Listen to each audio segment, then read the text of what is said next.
Dave, welcome. Thank you. It's great to be here. I've been trying to get you in here. You have been here before, but... Yes. I'm sorry. I put you off for 5 or 6 years. I have no excuse. Sorry. Guilty as charged. Dave is a front of house mixer for the Rolling Stones. Talk about all the people you've worked with. It goes on and on. I've been doing this for about 45 years now. Bad Company, Van Halen, Prince. Who? Tina Turner, Joe Cocker, the Black Crowes, the Stones.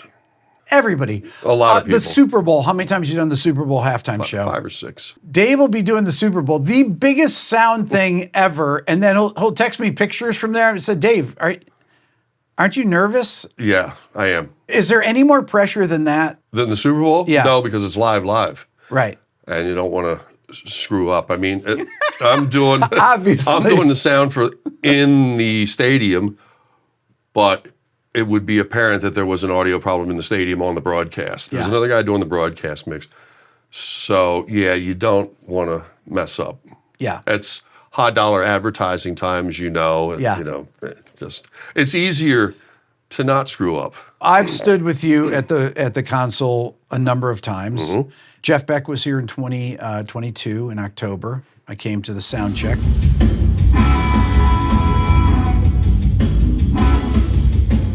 He asked you how you like the guitar sound. He did. What am I supposed to say? I got freaked out when I went up on stage and I said, "Does Jeff come back out?" No, he doesn't usually come back out. And Hey, Jeff. And then all of a sudden he walked back out. Yep. And then he's like, "How's my guitar sound?"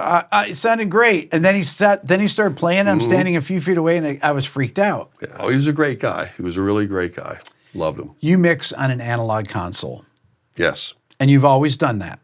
Correct. Even for the Stones, the Stones are playing where? Mercedes-Benz tomorrow night? That's correct. And you're mixing on an analog console. What kind of console is it? It's a Yamaha PM 4000. I think it's the cutting edge of 1988. Okay, and why do you do that? There's a couple reasons. Because, first and foremost, it doesn't matter what kind of console you have. If it doesn't work, it doesn't matter. Right. So the analog console works... For me, it's worked 100% of the time. I just probably screwed myself. If an analog console goes down, it's probably 2 things. It's a power supply, which I have a spare, actually 3 spares. Okay. Or it's a module. So you unscrew the module, take it out, throw it in the trash, and put another one in, which I'm carrying 52 spare modules because I have a spare console. I mean, barring it getting folded in half by a forklift when it's coming off the truck or speared, that's about the worst thing that can happen to it. And they're easy fix problems. You don't need more stress. Typically, how far away are you from the stage? 150 or outdoors, 50 meters would be 165 feet. That's, I would think, like a safe average. On the Stones, the way that the stage is set up and the long runway in the center, the lighting and the audio are off to either side of that, and it's about 170 feet from the downstage edge to where I'm at. Okay. When you saw me with the Black Crowes was at the amphitheater, which is a fixed mix position, you know, a spot where they... That was kind of a weird spot there. All of the those amphitheater type buildings are all different. There's no standard. Then when you play indoors in an arena, it's obviously the floor is much smaller. You can't be 170 feet away or you'd be in the seats in the back. Right. So it's wherever it happens to work out. When you're outdoors versus indoors, how does reverb work? Typically... Against you. Against you, right? Yeah. So, and they're 2 completely different things. Yeah, it's the ambience of the room, which can be anywhere from no milliseconds to 7, 8, or days, as it would seem. So tomorrow night, though, at Mercedes-Benz, will the dome be closed? Well, this all depends on the weather. Okay. Once they open it, they like to keep it open. Does the band like to have it open? They would prefer that it's open. Okay. I would say that. Because it looks cool, right? Well, it does look cool, but does it sound better? All bands know about audio. Every one of them. They all know. Yep.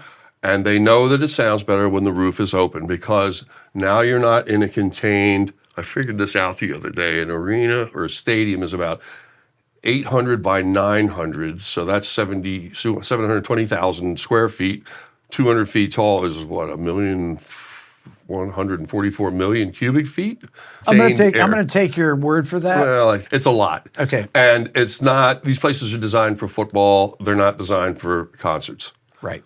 So you have to deal with it. When the roof is open, there's somewhere for the sound to go. It's not contained and trapped and bouncing around off the non-acoustic interior, the steel, the fiberglass roof, whatever it happens to be made out of. Usually when I go to a concert, people will sit me at the soundboard because they're bands that I know. Mm-hmm. No offense to any of the bands whose concerts I've been to. But when I see the guys EQ for the system, they're using these digital EQs, these digital consoles, and it's completely messed up. Their EQ to try and correct for the room. It will only sound as good as the room allows it to sound. Yeah. No matter what. It doesn't matter. Especially with reverb. What are you going to do to get rid of reverb? If I could do something that gets rid of reverb, you and I wouldn't be sitting here. We'd be on my private island somewhere, sipping something. Yeah, it's only going to sound as good as the venue allows it to sound. When you get to a venue, you know all these venues that you're playing with the Stones. You've played them a million times. Roughly, yeah. Is there one place that really sounds great that pops to the top of your mind? The Rose Bowl. The Rose Bowl. Interesting. Yep. Why? Because it's an old stadium. Most stadiums now... Doesn't it have isn't it lower? Correct. Yeah. Most stadiums now have a roof. Yep. So you can... A fixed roof that does not open. Yep. A moving roof that does open. Yep. No roof, but with overhangs that sort of protect the audience from rain or sun. Bad. Yes, very bad. Yep. Or nothing. And the Rose Bowl is an old stadium. Yep.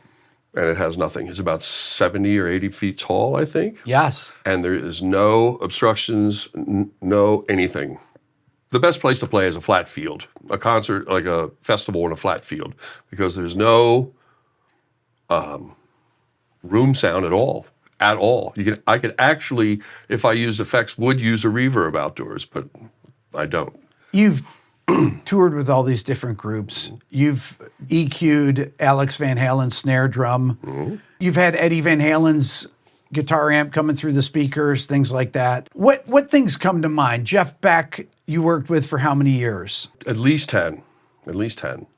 I think it's longer, but... Every night is different with these groups. Every night's different because you're in a different venue every night. This is why I like live sound. I used to think I wanted to be a studio guy, but then I saw how small a control room was and then how much smaller it would be if you were there with somebody that you didn't, let's just say, didn't see eye to eye with. Yeah.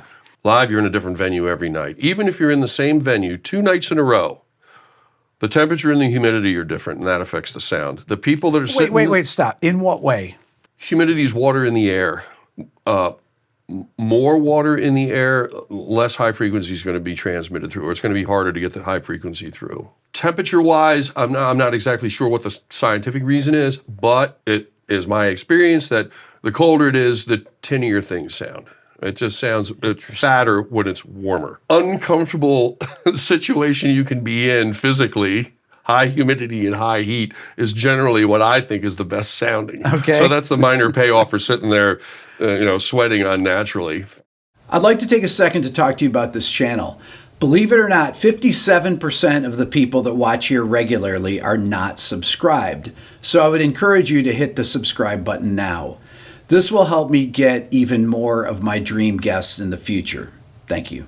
The snake that runs from where you are at the console to the stage, is there a massive junction box on stage that everything plugs into, or are there multiple ones? There are sub-snakes, which are small. In our case, they're 14 channels that we scatter around the stage, one by the keys, one by the drums, one behind the guitar setup, one here, one there. And they all come over to, in most cases, it's stage left. That's where the monitors are set up, and that's where the splitter is. The stuff that I'm using now is 40, the cables are 40 pair. It's 40 audio channels in one snake. So we're more than 40. Generally, we're more than 40. Nowadays, people have big setups, so we have 2 snakes. Okay. In the old days, it was just a passive splitter. One input hardwired to 3 different outputs. One output to the front of house, one output to the monitors, and one output to a recording truck, if or when we needed to. Now, people use multiple monitor mixers, like say, if there was a main principal as opposed to a band, somebody would do the main principal and somebody would do the monitors for the band. So now you have 2 monitor consoles and a front of house console. Okay, well, you still might record, so now you need a 4th output. When you start splitting stuff like that passively, you lose gain because you're loading everything down. That's so we have transformer isolated splitters now that are Jensen transformers. So there are there's 3 isolated outputs and 1 straight output. So I take the straight output. The monitor guys take 2 of the isolated outputs, and then the last isolated output would be if somebody wants to record. When the Stones have their sound check, are those guys using monitors or they use in-ears? Mick uses in-ear monitors. Okay. And does Keith use wedges and Ronnie and those guys or no? It's a mix. Okay. Some people are using ears and some people are using wedges. Right. Okay. So because the stage is so big, if one guy needs wedges, if anyone needs wedges, because the stage is so big, you need wedges to cover everywhere on stage in case anybody goes there. So we have 120 wedges, so, a large amount. Okay, so if you have ears and wedges, you have to have 2 separate consoles to run those 2 things. No, one guy. One guy's doing both those? Yes, because they use different mix outputs. Got it. The problem with that is EQing a kick drum to come through little tiny speakers in your ears or EQing it to come through like a 12-inch speaker and a wedge is different. So what we have done for a lot of bands is if there is ears and wedges, certain inputs like the kick, the snare, the bass guitar, and the lead vocal, you just mult it into 2 channels. You have a wedge channel and an ear channel. Yeah. And you get around it that way. When guitar switches are happening, are those things going to different channels or they're going through the same amplifiers? Same amplifiers. Same amplifiers. Same amplifiers, same 2 channels on my console. Okay. You have this down to a science, though, because you guys are rehearsing before the tour comes out. Every band that I've worked for the last 20 or 25 years, you do a certain amount of time in a space that's big enough to set the stage up. Like so 60, a massive place. 60 by 40. Okay. And then a little space off to either side so you're not wall to wall. Then you put the monitor console in one of the spaces on the side. And so 60 by 40 is what? Should be like 80 by 60, I guess. And you set up, because you have to tech everything, you want to make all the looms and stuff like that. So everybody does these rehearsals. So when you go out on the road and you go to the first venue, you're pretty much 95. You've run the show multiple times over the course of a couple weeks, probably. Correct. And hardware-wise, you're ready. It's exactly what it was, the week or the day before when you were at rehearsals. Okay, so when we started, one of the boom mics moved around here, and you said, "Oh, you obviously don't want that happening on a show. You don't want one of the overhead mics on the drums to fall over, or anything like that." And I asked you, "Is that your job? Do you go and check those things?" I go and I look at stuff. There's a guy that mics the stage. Yep. And when you're at rehearsals for 6 weeks, we move mics around. Okay, this is good. Okay, and then he remembers where that is, and these guys, they're pretty damn close every day. Okay. Every day when they set this stuff up. I mean, I used to have a guy that would here's a funny story. I had a guy that did the stage that was so conscientious. After dinner one night, I walk up on stage and I'm walking around looking at stuff. I'm like, snare drum mic's a little close to the snare drum. So I move it back a little bit, and I'm listening to it, and I thought, that doesn't sound right. I went back up, and it was moved back. The guy had seen that it was moved about an inch and moved it. No, that's not where it goes. He moved it back and locked it down. So that was just an extreme case. That guy was very, very good. Will you go and just check things, though? If you're walking on stage, will you check the mics? You go and you look and see where the mic is, like, for example, you can't see through a grill cloth very well. Yeah. So you get a flashlight, a really bright flashlight, stick it on the grill, and you can see where the cone is, where the center of the cone is, because you don't want the mic on the center. Yeah. Nothing's moving there. It's just a dust cap. Yeah. And you don't want it on the wood, generally. So you just make sure that the mics are in the correct place. I mean, drums, it's easy to see. Just look at it. Yeah, that's in the right spot. But you have to, look through the grill cloth. When I came to see that you mix the Black Crowes, the stage volume of like Rich's amp was very loud where we were standing. He had, I think, two AC30s. AC30 50-watt Bluesbreaker combo, probably. Yeah. And then a couple of 2x12s. And we were 150 feet away from this thing, and they were loud back there in an amphitheater. Yep. Who's the loudest player that you ever mic'd up? Who's had the loudest stage volume of anyone? Jeff Beck's amps are pretty loud, but he turns them around so they're facing upstage. That's right. Although that night, he had a JCM 800 and he had a Bluesbreaker, I think it was, right? Or it's really like a JMP combo. He had two combos next to each other, and then he had two half stacks, an 800 and a JMP half stack facing backwards, and they were all four mic'd up. But I want to say that you were using one of the front mic, and it sounded phenomenal. Jeff was the kind of guy that would come out and just turn knobs. Yeah. It was never exactly the same way every day, every time. So because of that, different amps would sound a different way every day. Now, did anyone sound bad? Not with him playing it, did it? No. But it was different. It was different degrees of good. So that night, it could have been the ones facing forward. The ones facing backwards were loud, like unbelievably loud, like to get sustain anywhere. So I would use those a lot of times. So I remember the sound check, and Jeff played each song all the way through, including an ending. Did he always do that? Yep. It was just like a performance. Yep. That's just the way he did it. Will the Stones at soundcheck play all the way through a song or no? Yep. All the way to the end. Why wouldn't you? So does everyone do that pretty much? I would say so. Okay. Yeah. Unless you're working out a specific part that's caused you a problem the night before, or if there was a specific reason for that. If somebody in the band said, hey, I'm not quite sure, maybe we should listen to how this goes, that would be the only reason you would do that, just to save time.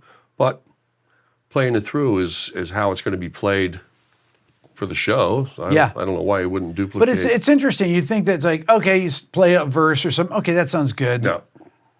These guys are pros and they love to play and they do performances. Yep. That's what I took from that. I got to tell you this right now is I know I'm lucky. I have never worked for a bad band ever in 45 years. Do you know how crazy that is? The odds of that? So I know I'm lucky. I never take that for granted. Everybody that I've worked for has been a total pro. And I have liked everybody that I've worked for, except one maybe, but I know that I'm lucky. Tell me bass drum mics that you like to use. What's Beyer M88.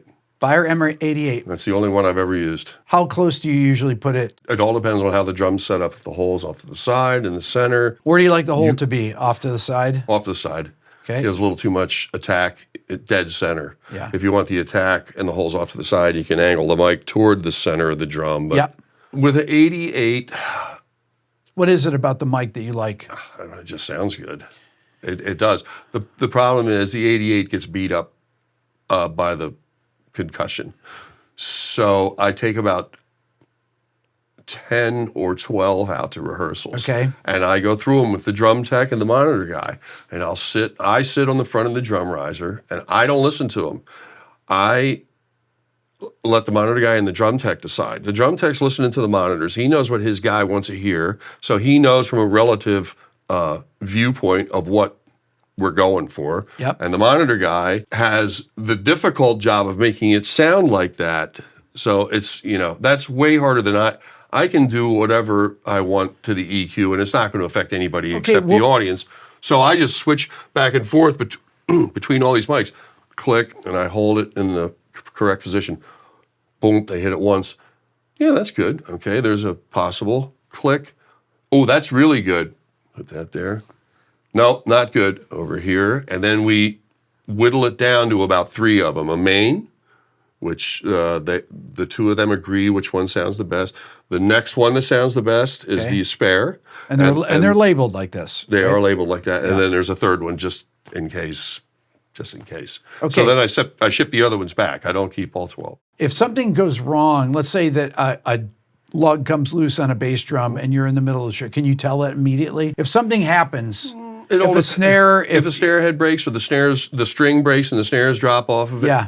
Yeah, we can hear that. Yeah. But here's the other thing. But the techs are on this stuff, right? That's what I was just going to say, is a lot of people tell me I get a really good drum sound, okay? You get a great drum sound. Well, thank you very much. However, I work with like the greatest drum techs on the face of the earth. Yeah.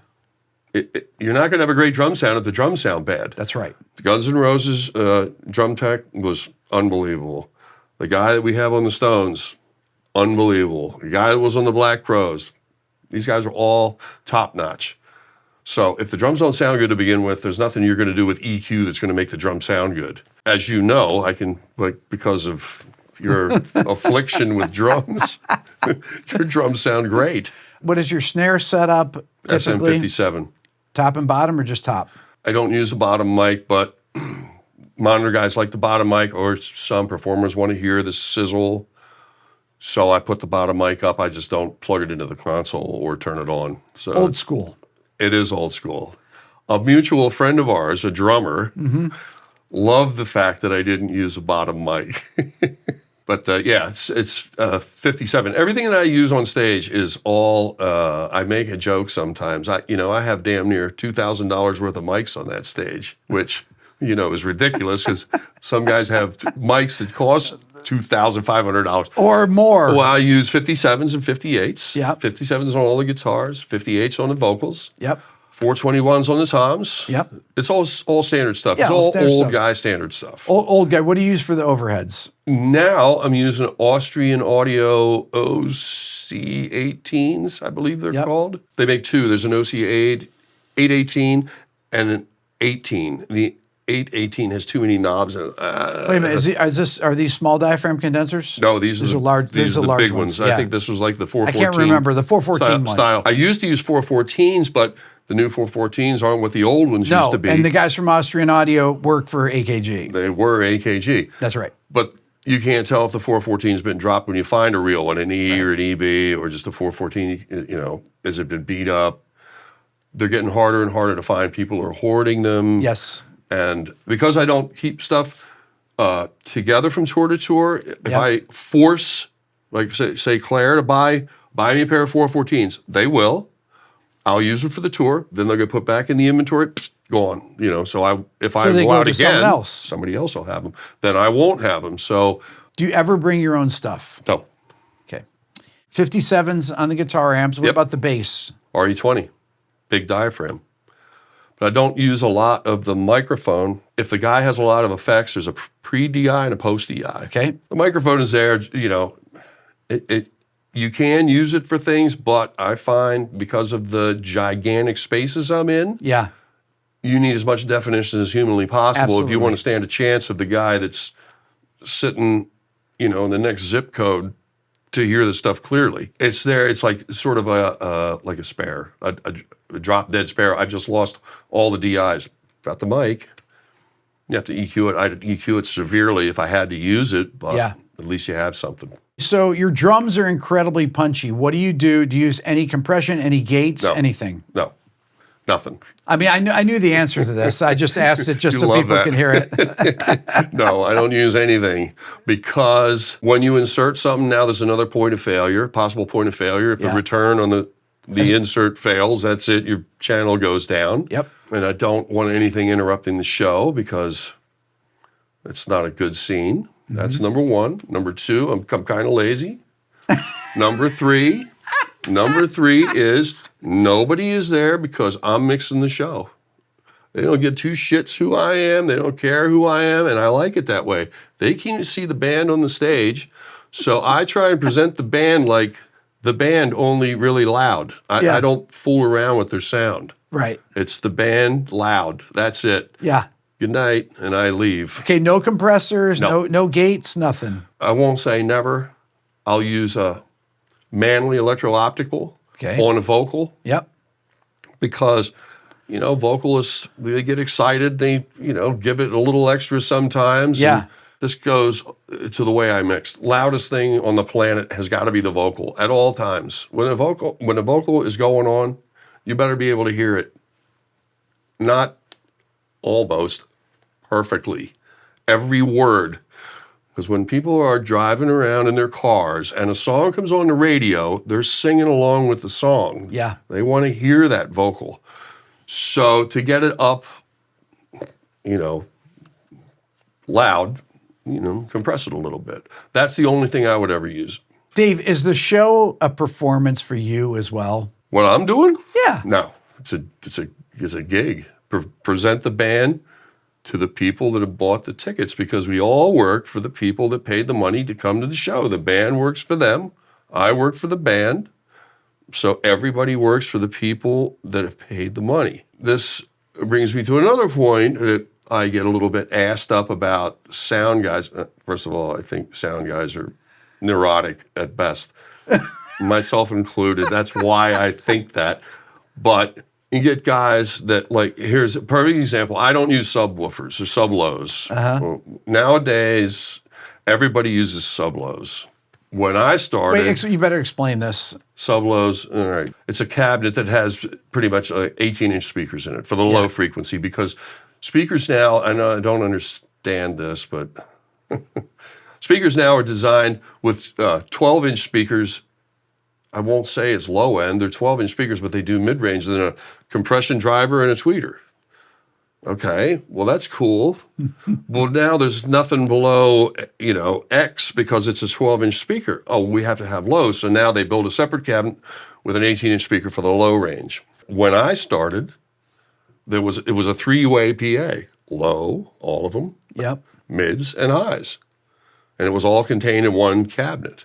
Clare Brothers made a cabinet called the S4, which is a 4-foot square cabinet that had everything in one box, 2 18s, 4 10s, 2 horns, and 2 tweeters. Mm-hmm. And before that, we used component PAs. We had 18-inch RCA bins for the lows, 2x12 mid-range cabinets, separate horns, separate tweeters. And when would that have been? Give me a time 70, from the beginning of time until 75 or 82 was the last time I used the 4-way PA. Okay, so what would be the listening experience back then versus now? I remember concerts back then. I don't like thinking about that. And it was a completely different experience going to concerts back then. We used to go to concerts. That's the operative word. Yeah. When you go to a concert, like when the symphony's playing, you go in, you sit in a chair, you watch the symphony, and you listen to the symphony. That's a concert. It's a musical performance. That's all it is. Yeah. Now we do shows. Shows what's are the difference? Different. Well, now you have scenery and you have gags and fireworks and all kinds of other stuff. In my opinion, the more stuff you have, the less musical content there is. That's just my opinion. But because a great performer, Jeff Beck, what do you see on stage? A drum riser. That's it. How was the playing? Right. Do you need anything else? No. Also, though, guys that would come to see Jeff Beck came to see and hear Jeff Beck. They wouldn't give two shits about whether the lights were green or yellow or red. The lights I want is as bright as possible so I can see what he's playing. I think what Jeff said one time, what would you like for lighting? He said, I don't know, blue for the slow ones and red for the fast ones? Something like that. I don't want video. I don't want people watching television. I want them looking at me. Concerts in the 70s. Mm-hmm. And I referred to them as concerts because that's what I think of them. Yeah. And now I actually use the term shows. And we were talking about that earlier before we started. I never even thought of that because I referred to things that I saw in the past as concerts. Mm-hmm. That's what you did. So before people watched on their phones and we're filming the whole time. I mean, I never understood that experience. You go to the show and then you look at your phone. Yeah. And you film on your phone? I like looking at the stage where 1 inch equals 1 inch, man shown actual size. Why would you want to look at... The other thing I don't understand is why would you want to record a show? Because, it's the picture's going to be doing this, number one, and the sound is going to be shit because the mic is about a 1/16 of an inch in diameter. Right, and you're never going to go back and listen look to it at again. It. Right. Well, I wouldn't. The Beatles stopped playing back in 1966 because they couldn't hear themselves and the audience couldn't hear them either. Right. Okay. What were the PA systems back then? In 66, it would have been public address systems, which is, that's what PA stands for, a PA system, public address. But it's public address like at the fairgrounds, or in the gymnasium. Right. They'd just be like a column with some... A column or worse, like a round Atlas sound only or horn or something. Right. But it was no call for it. The big bands need PA systems. No. So the big band era up until, what year do you think? Well, probably in the 50s and 60s. Okay. A country band, they probably played concerts, Grand Ole Opry, stuff like that. Yeah. But they weren't screaming loud. No. They didn't have big giant amplifiers. No. And the people were not screaming. They were watching a musical performance, so you would just need to amplify a vocal so you could hear that. Now you start doing popular bands in any venue, and you get people screaming, you have to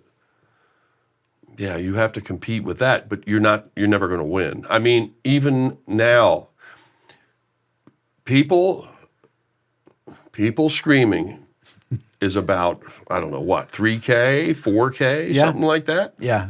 Okay, so you get 60,000 people screaming at 4K. And you can't hear the guitars. Well, you're not going to get anything over that. No, you're not, can't hear the vocals. Good luck. Right. Hey, you can only do so much. You guys want to hear what's going on stage? Shut up. Okay, so when did sound systems get to where they could compete with the audience? Not till the 80s or so, you think? No, before that. Okay. Before that.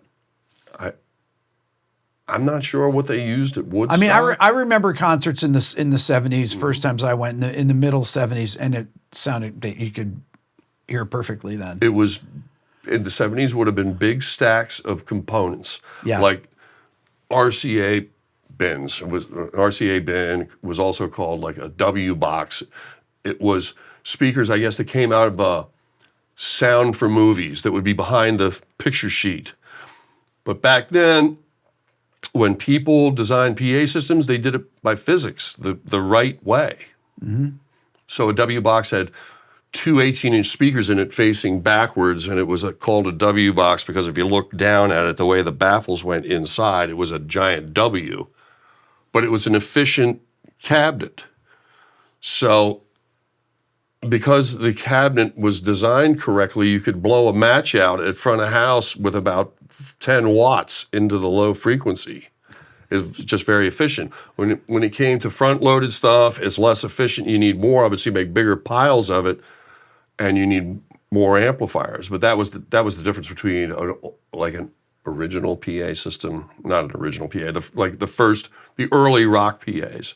They were horn-loaded. They were all horn-loaded, and that's the right way to do it. It's more components. They're big. It's heavy, but it's efficient. So everybody wants a smaller look. They don't want to be looking. They used to make a joke about the S4 cabinets. We used to use 72 of them indoors, which was great because that's 144 18-inch speakers. So, that was a nice kick drum sound. But all you would see when you look at the stage is speakers. They used to call it the black cloud. Right. Then line arrays were developed. Line arrays are just a different way of doing the sound. That's what you see at everyone. Yes. Everyone has line arrays. Every PA you see now is a line array PA. Yeah. The one thing I will say that's good about the line array is you can stand in front of it with a microphone, like bands that I work for have long runways, 100 feet long. So you're standing 100 feet in front of the PA system. And it doesn't feedback. Correct. Yeah. And that's great because, again, I have no say over it. We're going to have a runway. Oh, no, you can't do that because it'll feedback. They'll listen to that for about 2 microseconds. And then when people are running out on a runway, okay, and if they don't have in-ears in, how do they stay in sync with what's going on? Because the wedges are out there. The wedges are in real time. Okay, got it. They have to be screaming loud because now... And the wedges are lining but the wedges have to get over... Now you're in front of the PA system, which is loud enough to be heard back there. Yeah. And you have a wedge with a 12-inch speaker and a horn trying to get over that big PA. Yeah. I'm going to say most bands use in-ears because it's more consistent. no matter where you go on stage, your mix goes with you. Yes. You know, you don't walk in and out of the pattern of the speakers, and it allows performers more freedom to go wherever they want. Is it more fun? Probably, I would say no. I wouldn't dig listening to little... Because the bands are disconnected from things a little bit, right? From the audience. You put audience mics up, but it's not, I don't think it's the same. Do you put audience mics up? Yes. Okay. For the monitor mixer to bleed audience into the in-ear mixes. So it sounds normal to the performer. More normal. More normal. Yeah. But it never sounds really normal. It's not the same as, listening with your ears. It's like a microphone. Does any microphone sound as good as your ears? No. They all sound good, different, but they're never as good as your ears. Okay, getting back to your when you're getting ready to go out, do you test all your 57s? Yep. Do you hammer a nail in with it, and if the nail goes in? No, just knowing that I can is enough. But what I do is check the phase of all the microphones and all the DIs, always. Because if you look inside for whatever reason, the microphones, pin 1, 2, and 3, the wire, there's never a color-coded wire, ever. Right. Why, I don't know, but it's never... It's less money to not... Maybe, yeah. There's some wire on the floor, let's use that. Well, no, I understand that. It's fine. Yeah. But when somebody changes a connector out, or they resoldered the XLR, they put a new capsule on the microphone, was it the brown one, or was it just put it on? Because it'll work, because it's a balanced setup, but it could be out of phase. It could be reversed, it's pushing the opposite way. So I have the guys check every microphone and every DI. Before you go out on tour? Before we go to rehearsals.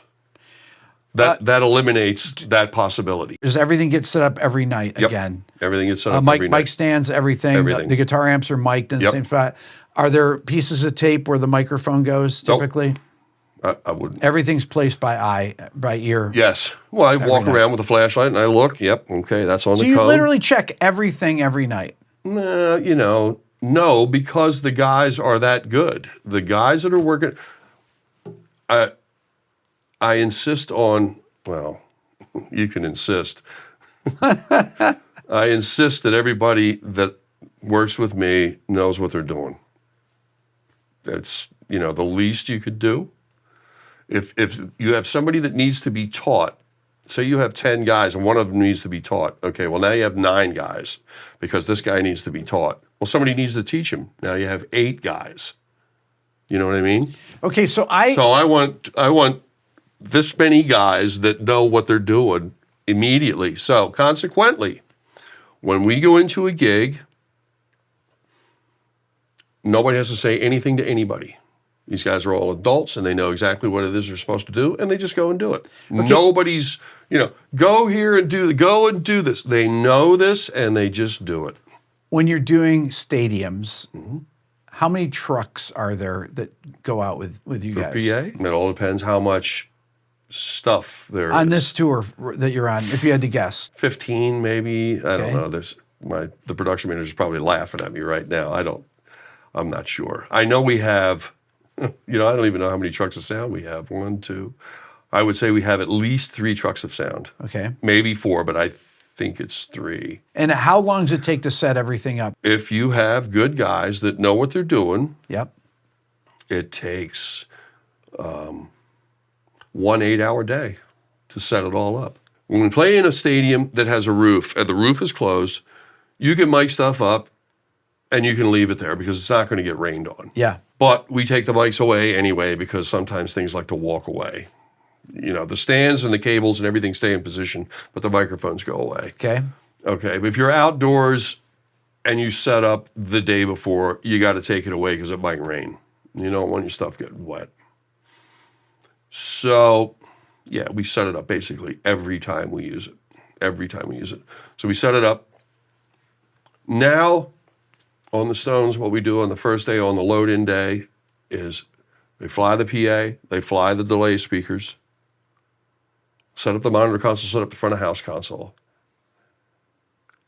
And then they'll run pink noise through the speakers, turn the amps on, check all the channels, make sure everything's working, and that's it. You're done.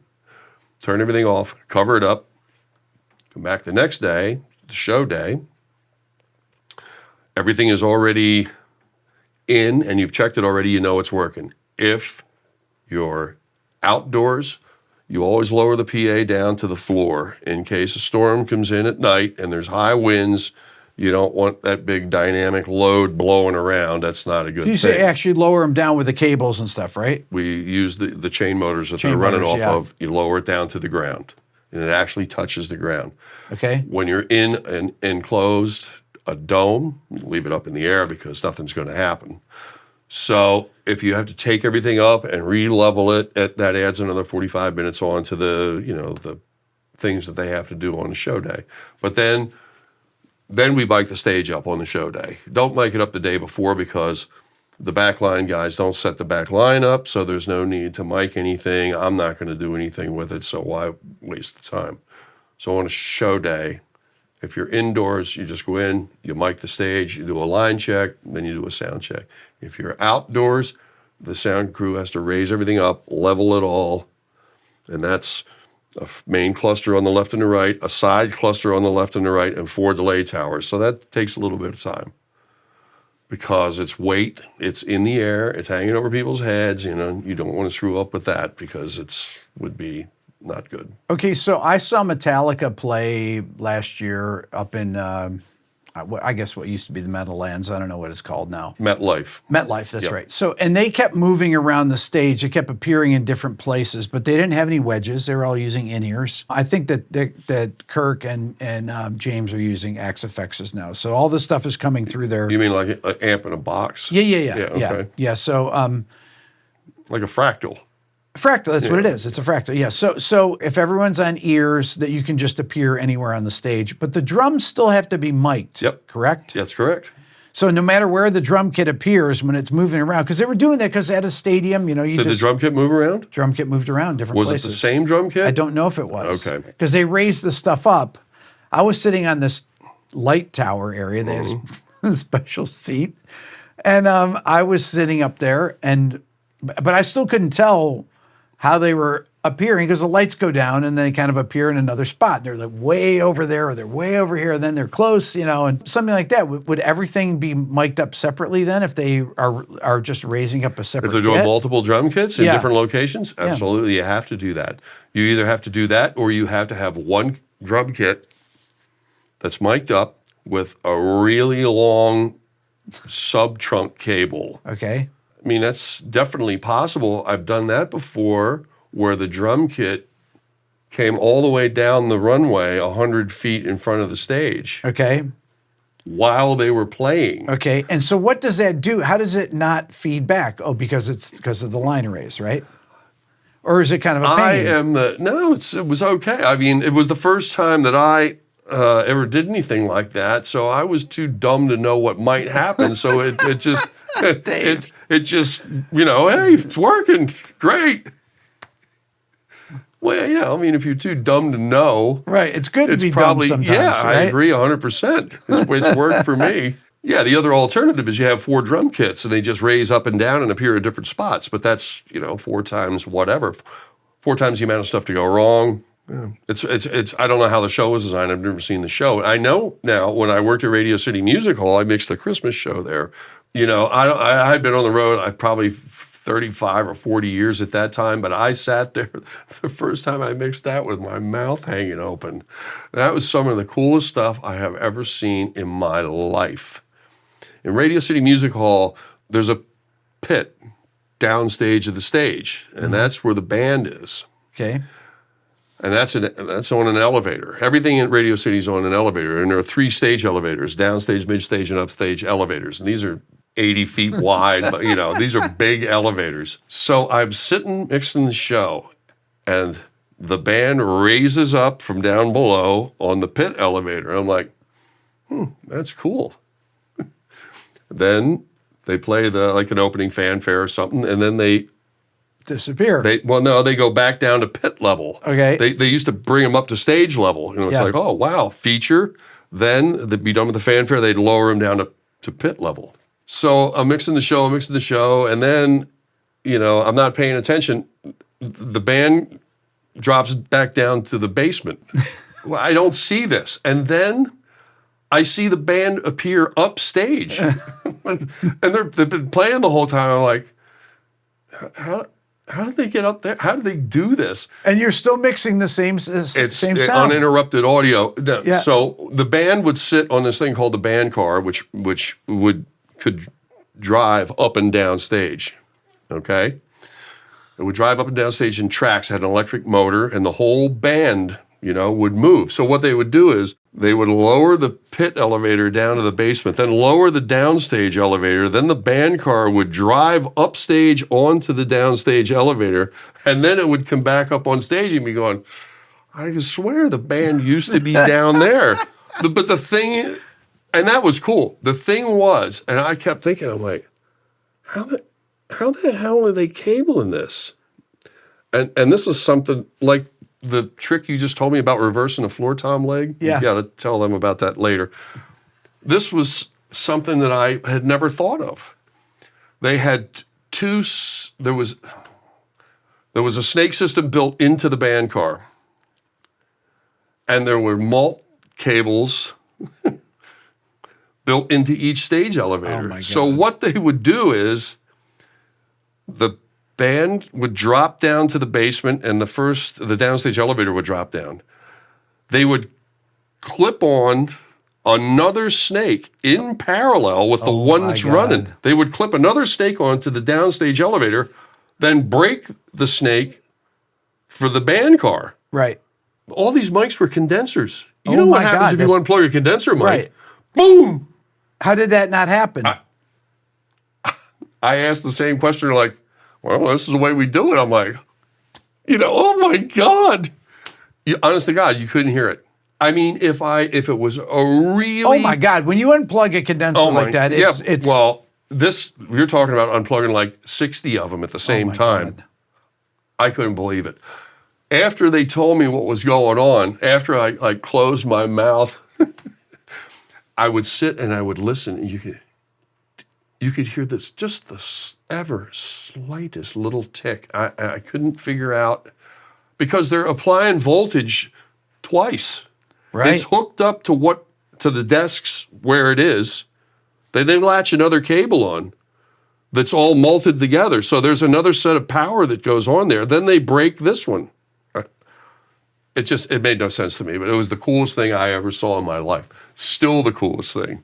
Dave, do you enjoy doing this? I love it. I know you do. You always have a big smile on your face.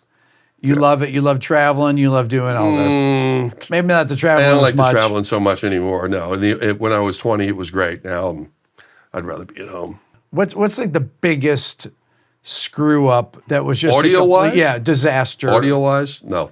No malfunction of anything, never. It is to the point now where I haven't had so much as a mic cable go bad in I can't remember how long. That's amazing. You say what you want about whatever, sound companies, this or that. Clair Brothers, there's a certain formula for stuff that Clair Brothers established a long time ago when I worked for Clair Brothers, when it was called Clair Brothers Audio Enterprises.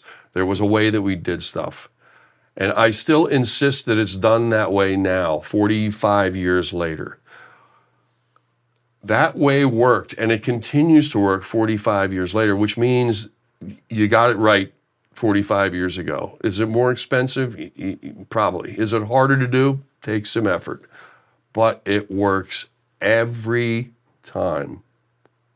Honest to God, I cannot remember the last time I had a bad mic cable, sub-snake, snake line to the front of the house. Amazing. Bad channel in the console. I mean... Once in a you while. get a bad channel, you get a noisy pot or something. All right, the console is how old? It's old. Yeah. So, like I said before, a bad channel, great. Pull this out, throw it away, put a new one in, everything's great. But it is that reliable. And that's key. It doesn't matter how good your shit sounds. If it doesn't work, you're a jerk. There's too many. This is business. This is big business. The amount of money that people pay for tickets, do some math. So you got 60,000 people coming. Say the average ticket price is $200. You think that's right, or Is it probably more? Maybe I don't even Even know. if it's $200, that's $12 million gross. Yeah, got to be right. Absolutely. No offense to any of my other people that I work with, but if the lights go off, you turn the lights on in the stadium and you keep going. The video goes off, sorry matter. about your luck. Go get some binoculars. Yeah, The audio goes off, good night. right. So that is why I will opt for reliability over anything else. Use reverb on the snare. Nope. Use effects in the voice, though.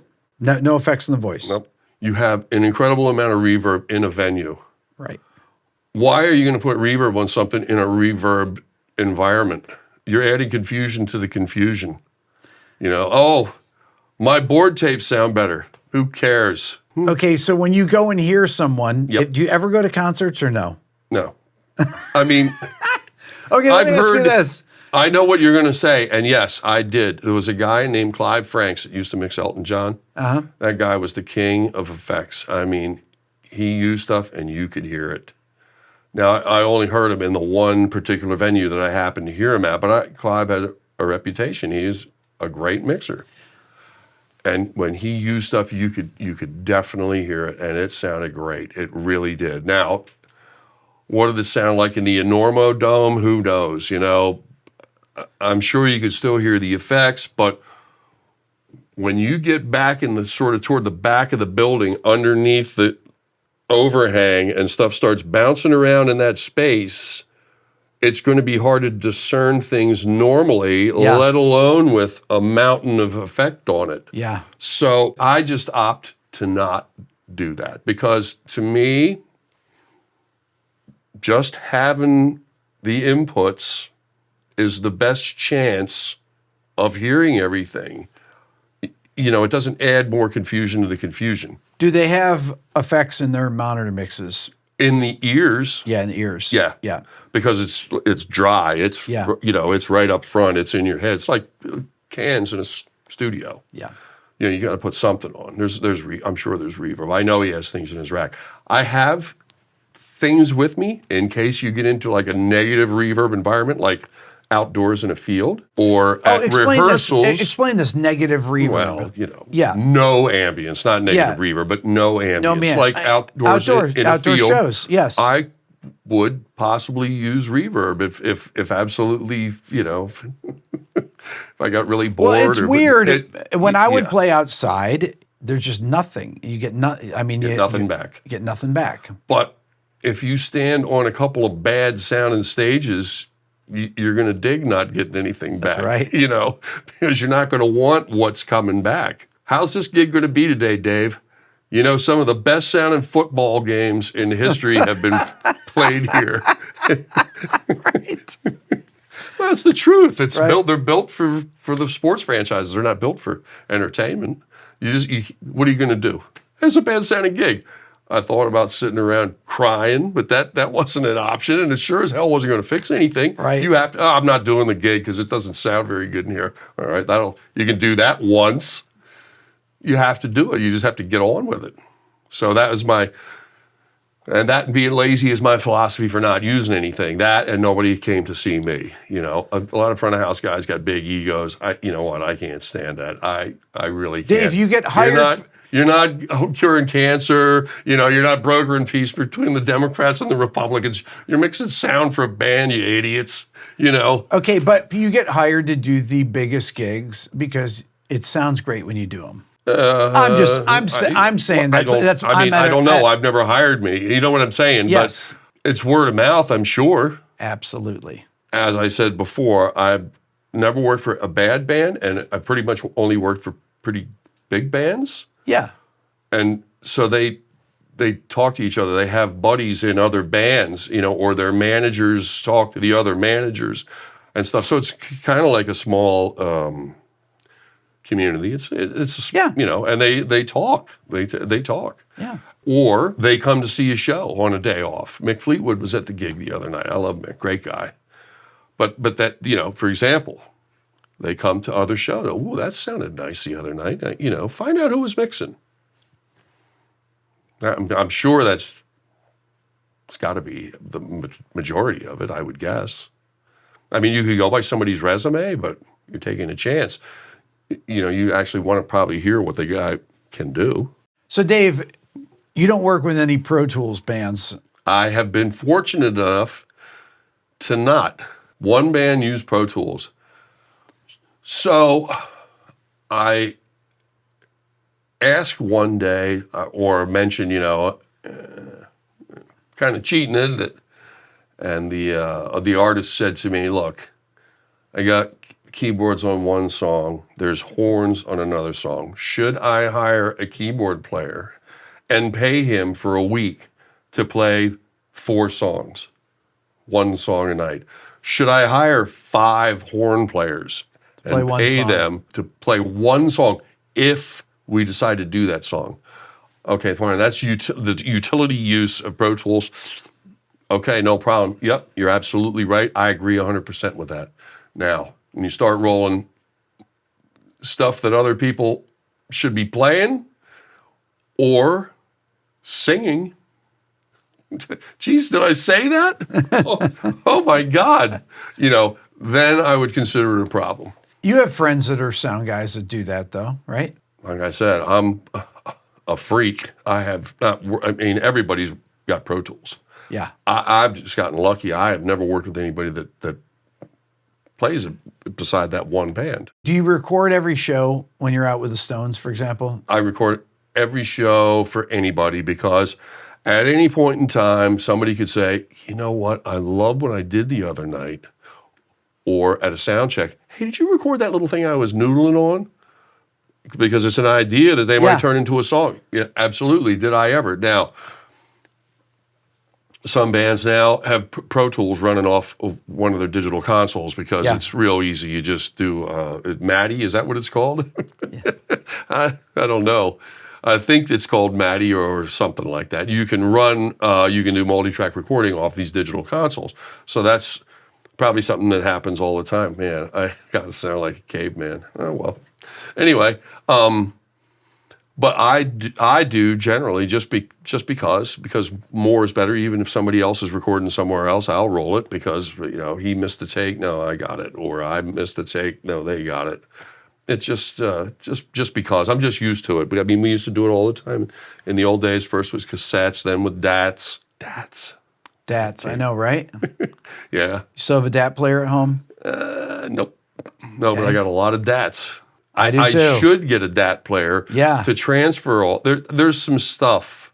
I used to keep everything I did, but then I thought, you know what? It's really not yours. You know, it's somebody else's intellectual property. But then there were a couple of gigs that were like kind of special. I thought, you know, but I don't have a machine, so what's the use of having them? So I got rid of a lot of stuff. I destroyed the tapes. I didn't just toss them. I destroyed them. I have some things, or just some things I fool around. Like I used to be involved with a recording studio. I have things that I used to, you know, like mixes on DAT that I wouldn't mind keeping just for the hell of it. But no, I don't have a machine, and they're kind of finicky, and I don't think anybody knows how to work on them anymore. You worked with Van Halen back in the 80s. Yep. What was it like to listen to Eddie play? Mind bending, like Jeff. You know, these guys were the real deal. They were the real deal. Eddie, Jeff. I mean, Alan Holdsworth is certainly in that group. Yeah. Lukather can, you know. Oh my God. Steve is a monster. Yeah. I think he's very underrated, to tell you the truth. That's my opinion. One of the greatest of all time. I agree. Those guys are that good. That's magic. That's what I consider being a musician. Oh, you call yourself a musician? Really? Well, those guys did, and they deserved it. They were musicians. It's hard to describe. I know you know the feeling of just like when Jeff was playing and you were standing there. Yeah. I know what you were feeling because I feel the same thing. I couldn't believe it. Like being in the tuning room with these guys before the gig. Yeah. Leaning on the, you know, whatever, while they're this far away and watching them.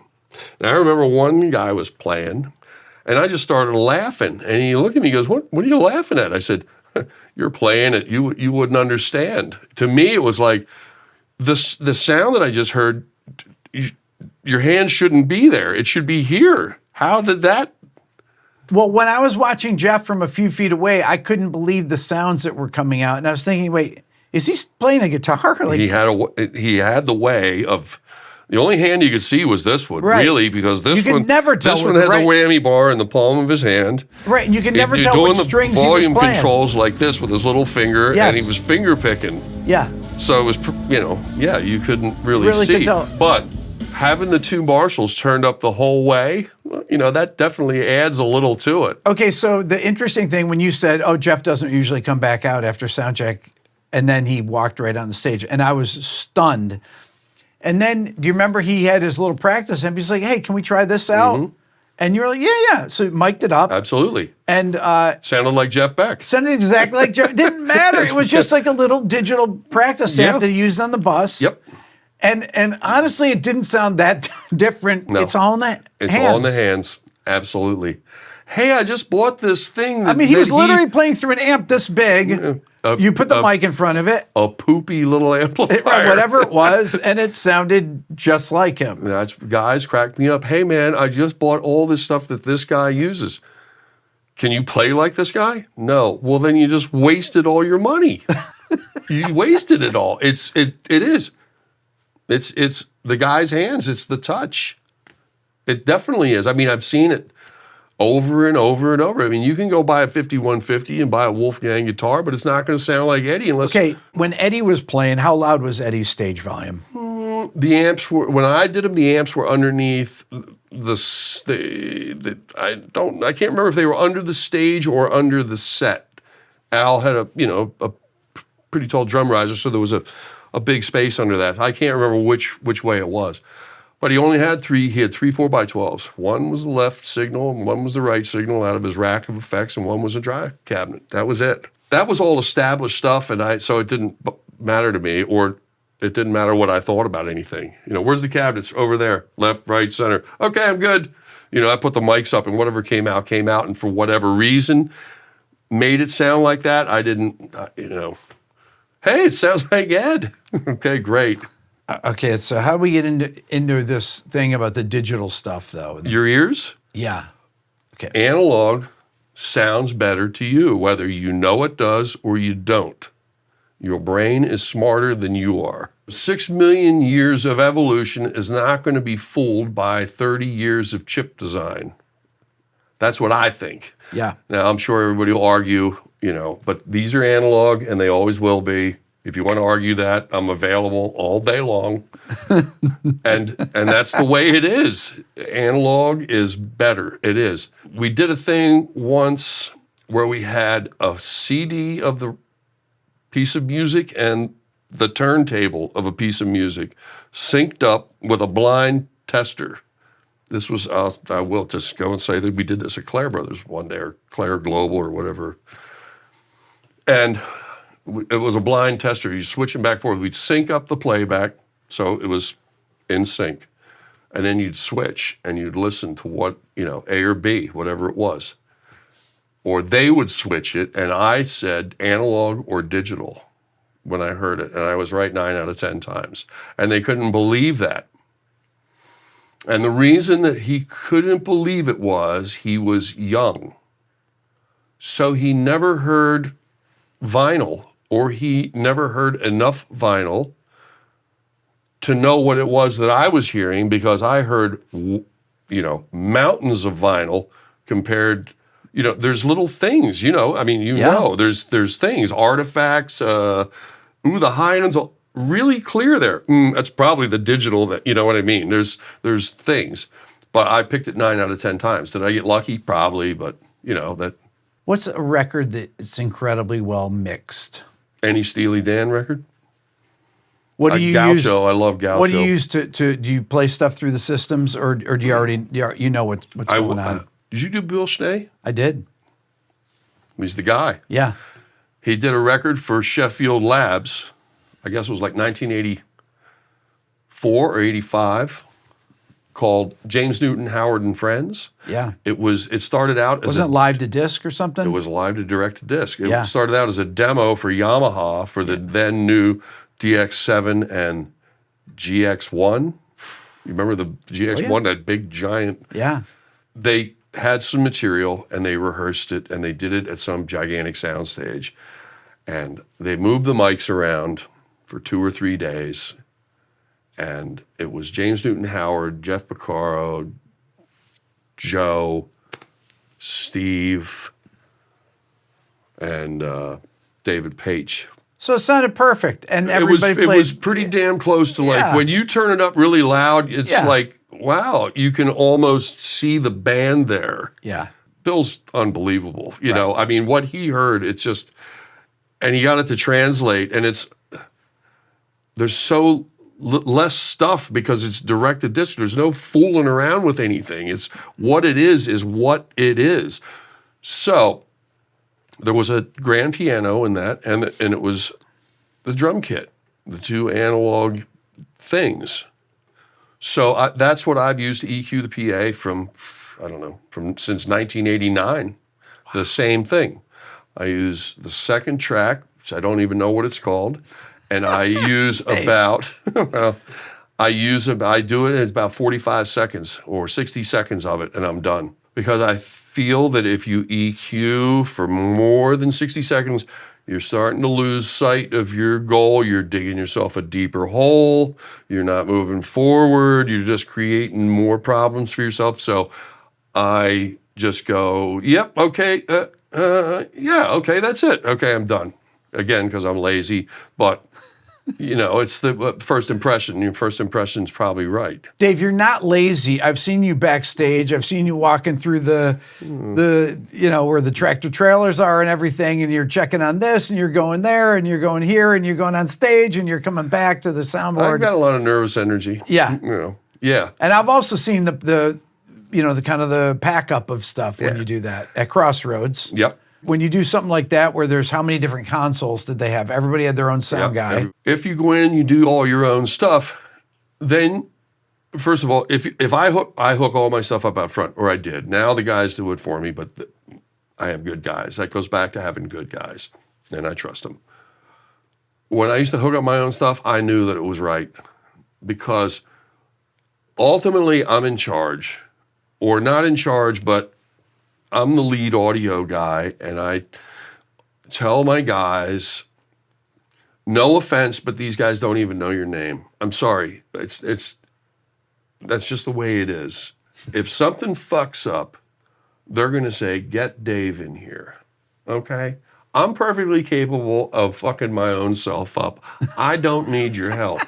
Dave. Well, it's the truth. And there's a certain amount of psychology that goes with these bands. Like if for example, if you go in, get the sound guy in here, and I go in the dressing room.